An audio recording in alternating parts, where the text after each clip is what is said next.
Ladies and gentlemen, karibuni katika channel yetu ya Rogers Kakasungura, na nishukuru kwa sababu ni asubuhi njema, asubuhi ambayo tumejaliwa kuamka tena tukiwa na afya njema.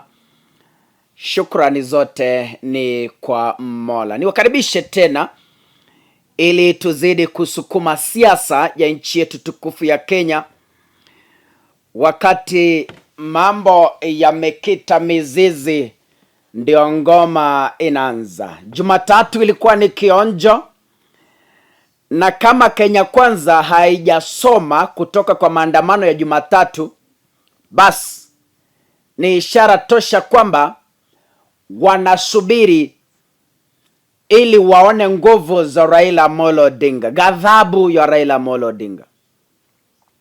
Kaka, unajua hawa watu wanajiita wasomi wa Biblia. Sijui Biblia yao imeandikwa lugha gani, kwa sababu mimi ninaposoma Biblia inaniambia kabla uanze kujenga nyumba lazima kwanza uketi chini upige hesabu za hera. Ukiona hera zinatosha, basi uanze kujenga nyumba. Ukiona hera hazitoshi, wachana nayo. Kwa nini?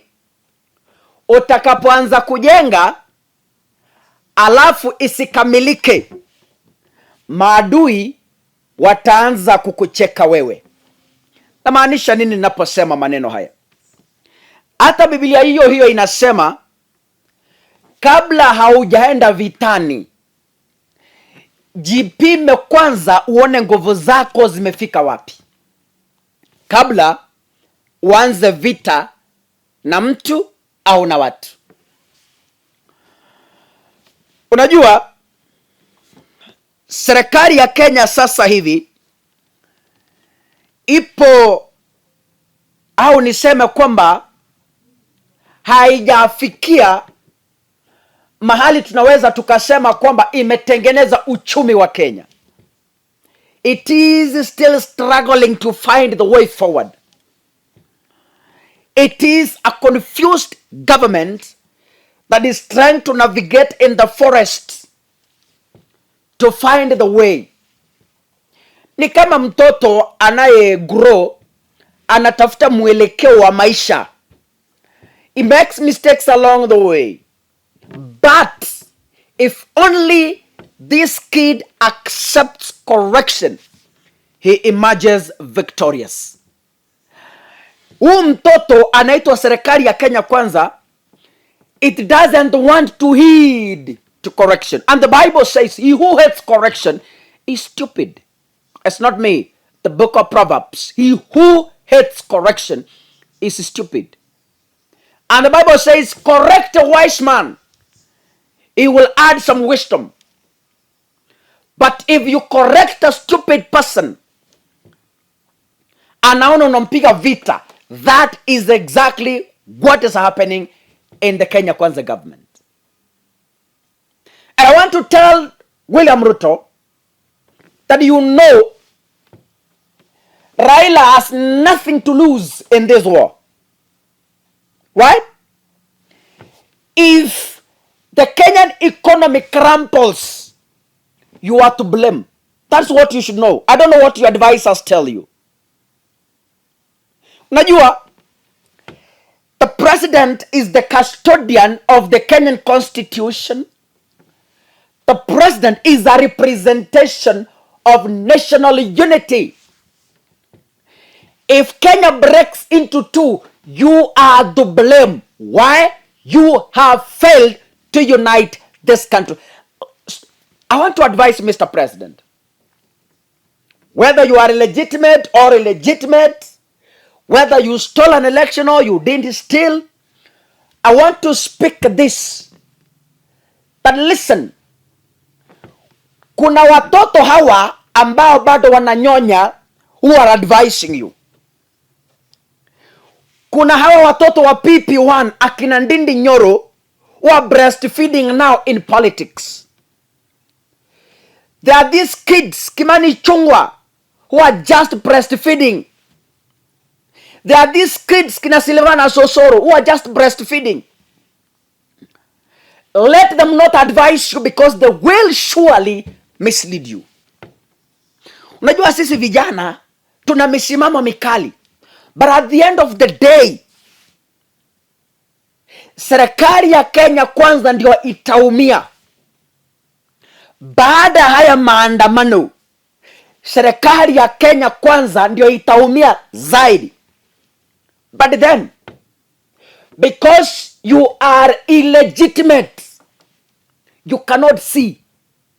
Let me tell you,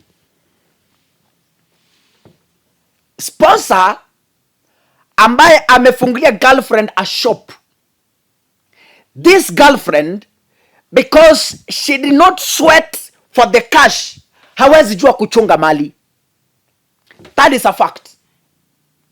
Pesa ambazo you have not sweat for them, hawezi ukajua kuzilinda. Serikali ambayo haukufanya bidii kuichukua ama kupigwa kura, hautaelewa kuilinda. You cannot understand it. Unaichwara tu mali ambayo haujafanyia bidii, unachwara tu. That is why Kenya kwanza inachwara serikali. Nimeona hawa juzi, the Nairobi Governor Johnson Sakaja, he was crying akisema on Monday they collected half revenue which they normally collect in a day. That means what?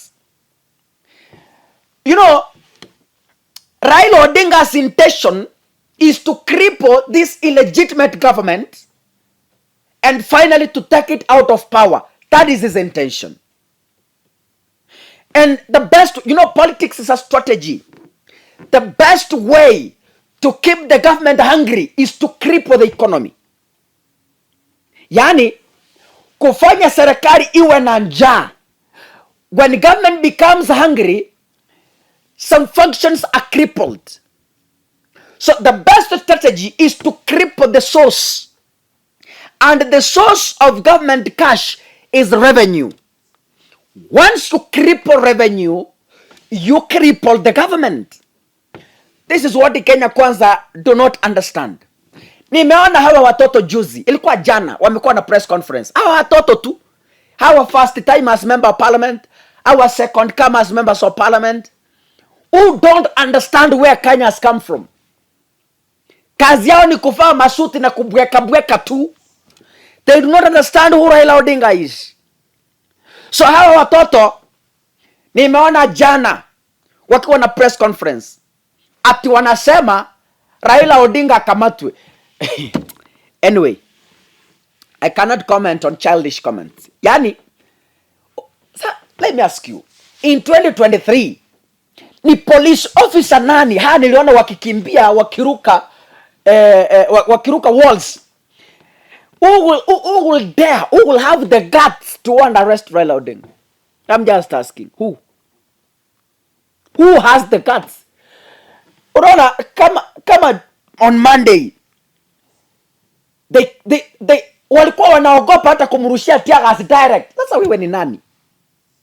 Young boys, can you shut up and accept to be guided? Najua Orengo once said, government eats its own children. Hii kubweka mnabweka hapa. You will be the first people, you will be the first casualties in William Ruto's government. I want to prophetically speak. Watch this space. You will be the first casualties. The best thing about the 21st century is internet never forgets.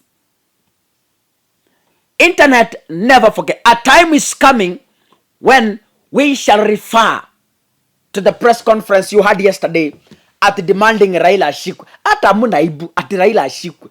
Yani, how? How do you arrest a government? How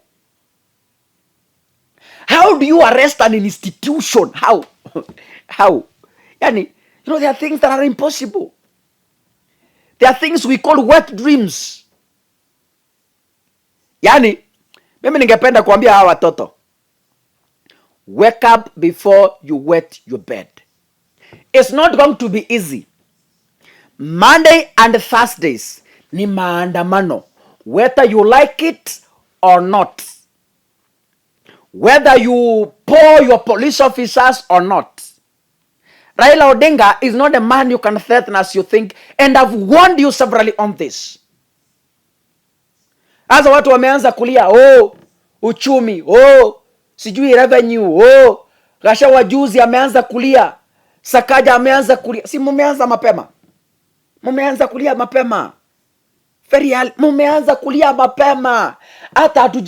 Hata maandamano ya janza ilikuwa tu nikiona. Mumeanza kulia mapema ndugu zangu. Sasa kuita Raila muganga imepotea. Sasa kuita Raila mtu ya kutendawili imepotea. Sasa ni kumuita my big brother. My big brother. We request our big brother to end, to call off. We advise him. Mutashanga. But then I call for peace. Watu wa Azimio tutakapoenda maandamano kuanzia next week, tafadhali tudumishe amani. Wacha UDA waharibu mali vile waliharibu on Monday. Hiyo sio kazi ya Azimio. We wish you the very best. Pray for this country, and finally we will emerge victorious. God bless you. Asanteni sana.